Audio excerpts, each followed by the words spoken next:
এই চলো বাচ্চা দৰজা খোল দৰজা খোল কিয় বাহিৰত কি হৈছে বাবা ইমান কোনে চিঞৰি আছে ৰবাচোন মা মই চাই আহো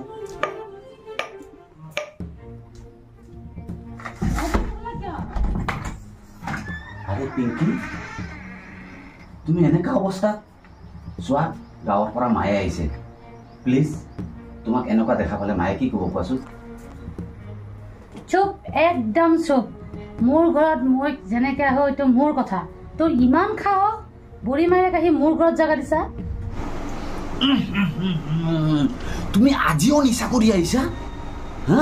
তোমাক মই কিমান দিন কৈছো যে তুমি নিচা কৰি নাহিবা আৰু এইটো হাতত কি সিগাৰেটো খাইছা মই ভাল কৰিছো মদ খাই মই সিগাৰেট খাইছো চাইড দে মই ভিতৰলৈ যাব লাগে চোৱা পিংকি তোমাক মই হাত জোৰ কৰিছো মাৰ লগত তুমি বেয়া ব্যৱহাৰ নকৰিবা এই চুপ মই তোৰ কথা মতে চলিম নেকি চাইড দে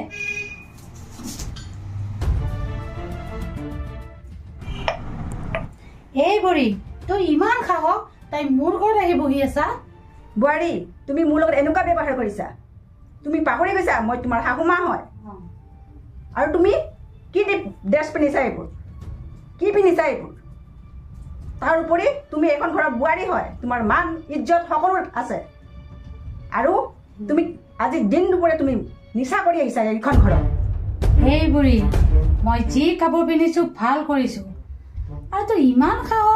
মোৰ ঘৰত থাকি মোক ডাঙৰ কথা ক'ব আহিছা মই ঘৰত নাই এই সুযোগ লৈ মই ভাল ভাল বস্তু খুৱাই আছা এইবোৰ টকা ক'ৰ পৰা আহে প্ৰেম বোৱাৰী এইবোৰ কি কৈ আছে মইতো একো বুজি পোৱা নাই বাবা মা গৰম বহুত পৰিছে তুমি সেই ৰুমত গৈ অলপ ৰেষ্ট লোৱা এই বিষয় লৈ তোমাৰ লগত মই পিছত আলোচনা কৰিম নাই মই নাযাওঁ মই বোৱাৰীৰ লগত কথা হৈ পেলাই যাম বোৱাৰী কি হৈছে মা তোমাৰ এনেকুৱা কিয় কৰি আছা তুমি মই একোৱে বুজি পোৱা নাই তোমাক এই বুঢ়ী তই এইটো কি কৰিলি তই ইমান দামী ড্ৰেছটো লেতেৰা কৰি পেলালি এইটো মূল্য জানা তই কিমান পিংকি তুমি এইবিলাক কি কৰিছা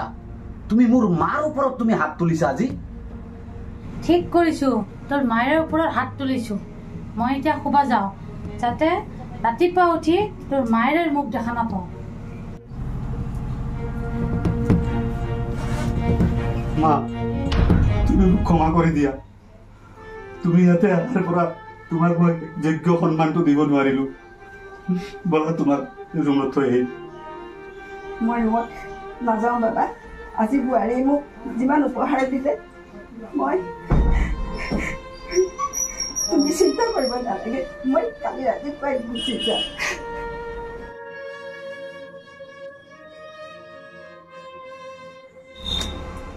মই জীৱনত বহুত ডাঙৰ ভুল কাম কৰিলোঁ এই ধনী ঘৰৰ ছোৱালী বিয়া পাতি য'ত মোৰ সন্মান নাই মোৰ মাৰ সন্মান নাই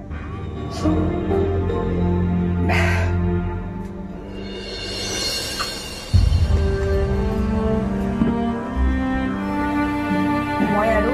তাতে নাথাকোঁ মই ল'ৰাৰ বোৱাৰী বহুত মাৰ খালোঁ বাবা মোক ভুল নবুজিবি তোক নোকোৱাকৈ মই আজি গুচি যাম মোক ক্ষমা কৰিবি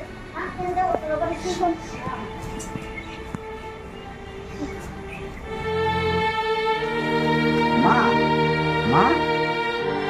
অ মা মায়ে ক'ত গ'ল ছাৰ সেই ৰুমত আছে নেকি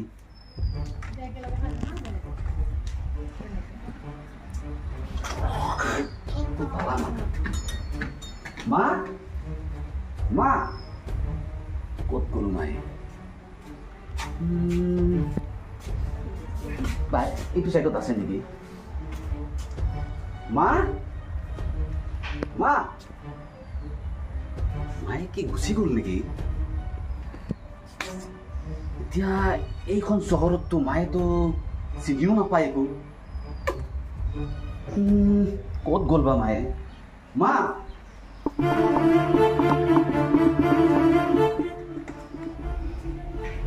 পিংকি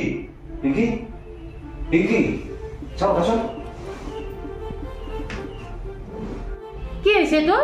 তই নাজানা মই যে ক'লে যে দেৰিকৈ উঠো জানা মায়ে ক'তো নাই একদম গোটেই ৰুমবিলাক বিচাৰিছোঁ ক'তো নাই মায়ে মোৰ ডাউট কালিৰ যে ঘটনাটো সেই ঘটনাটো লৈ চাগে মায়ে অলপ বেয়া পালে বুজিছানে যি হৈছে ভালে হৈছে নহ'লে বুঢ়ীটো ঘৰত থাকিলে ঘেন ঘেন পেমেণ্ট কৰি থাকে কি তুমি মোৰ মাক এনেকৈ ক'ব পাৰিলা হা তুমি জানা মায়ে এই চহৰত যে একো ঠাই চিনি নাপায় আজি তুমি যেনেকৈ কৈছা আজি যদি তোমাৰ মা যদি হলা হয় কেনেকুৱা লাগিল হয় মইহে বুজি পাই আছোঁ কেনেকুৱা কষ্ট পাই আছোঁ মই মনত বুজিছা চুপ তই ভিক্ষাৰীৰ মাক মোৰ মাৰ লগত তুলনা কৰিছা চোৱা পিংকি মা সদায় মায়ে হয় মা কেতিয়াও ভিক্ষাৰী নহয় বুজিছা কি হ'ল ক'ত যাই আছা ক'ত যাওঁ মানে মাক বিচাৰি গৈ আছোঁ এতিয়া যে তোৰ মাক বিচাৰি যাই আছা মোৰ নাস্তা কোনে বনাব কামৰ মানুহ দি বনাই ল'বা মই যি কৈছোঁ নাস্তা তই বনাব লাগিব আৰু তোৰ হাতে দি খাম অ' বুজি পাইছোঁ তুমি মোৰ মাক বিচাৰি যাব নিদিয়া ন ঠিক আছে মই নাযাওঁ কিন্তু এটা কথা মনত ৰাখিবা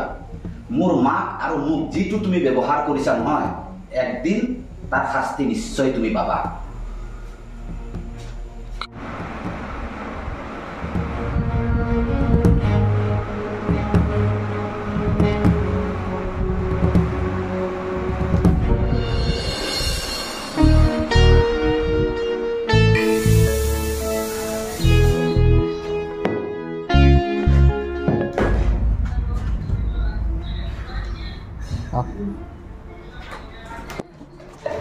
পিংকি তুমি অফিস কৰাৰ নামত এইবিলাক কি কৰি আছা ল'ৰা বন্ধু লৈ তুমি অফিসত মদ খাই আছা কোন মে মইতো ভাবিছিলোঁ তুমি মালিক তোমাৰ ঘৰত বহুত চাকৰ আছে কিন্তু এই চাকৰৰ কথা শুনা পাই মোৰ এনেকুৱা লাগি আছে যে সি মালিক তুমি চাকৰি সব একদম উল্টা উল্টা হৈছে তোৰ কি হ'ল তই কি কৰিব আহিছা মই তোমাক টিফিনটো দিব আহিছিলোঁ দুপৰীয়া কাৰণ তুমি বাহিৰৰ বস্তু খাই খাই তুমি একদম অসুস্থ হৈ গৈছা ঐ চাকৰৰ বাচ্চা চাকৰ তোৰ মোৰ শৰীৰটোৰ লগতে ইমান চিন্তা তই নেক্সট টাইম যদি মোৰ অফিচত আহা তোক ঘৰৰ পৰা বাহিৰ কৰি দিম বাহ পিংকি বাহ তোৰ চাকৰে ইমান তোৰ কিয় কৰে এনেকুৱা চাকৰ মোৰ ঘৰতে এটা লাগে অঁ মোৰ ঘৰৰে চাকৰ হয় তোক যদি লাগে তই লৈ যাবি তোৰ ঘৰৰ কাম কৰিব পাৰিব তই সঁচাই কৈছা না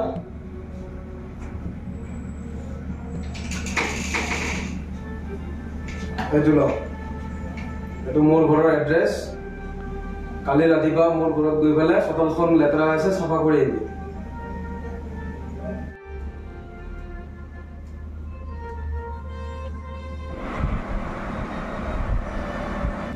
ঐ তই এতিয়াও ইয়াতে আছা ঘৰত যা ঘৰৰ কামবিলাক কৰিবি যা ঠিক আছে মেডাম মই ঘৰত গৈ সকলো কাম কৰি আছোঁ ঠিক আছে তই ইয়াৰ পৰা যা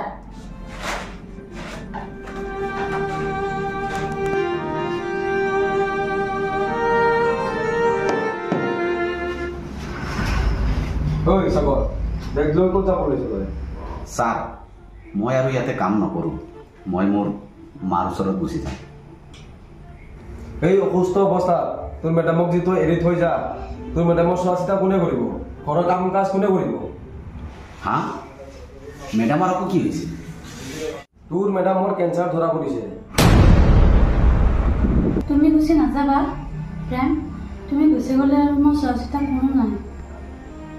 মেডাম আপোনাৰ ঘৰততো মই কাম কৰা নাই এতিয়া মই আপোনাৰ ঘৰত থাকিলেও কি আৰু নাথাকিলেও কি আপোনাৰতো টকা পইচা সম্পত্তি সকলোৱে আছে প্ৰেম মই তোমাক সাহায্য কৰিছোঁ তুমি এই অৱস্থাত এৰি থৈ নাযাবা হা পিংকি তুমিতো কি কৰিছা এই সাধাৰণ চাকৰৰ সন্মুখত তুমি হাতযোৰ কৰিছা টকা দিলে ইয়াতকৈ ভাল চাকৰ আৰু বহুত পাবা এই মোৰ চাকৰ নহয় এই মোৰ হাজবেণ্ড কি তোমাৰ হাজবেণ্ডক ইমান দিনৰ পৰা আমাৰ সন্মুখত তুমি চাকৰ বনাই ৰাখিছা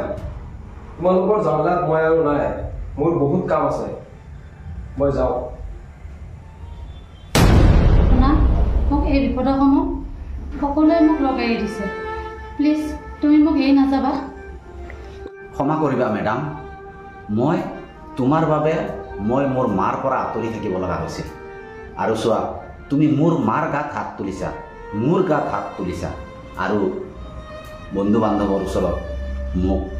তোমাৰ কাম কৰা মানুহ বনাইছা। মই আৰু এইখন ঘৰত নাথাকোঁ,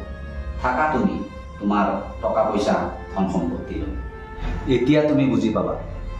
যে টকাৰে জীৱন নচলে আৰু অহংকাৰেই পতনৰ মূল। আৰু এটা কথা মনত ৰাখিবা, এই মাটিতেই জীৱন আৰম্ভ আৰু মাটিতেই শেষ। থাকা তোমাৰ জীৱন লৈ। প্ৰেম, তুমি গুচি নাযাবা। তোমাৰ বাহিৰে আৰু মোৰ কোন আছে?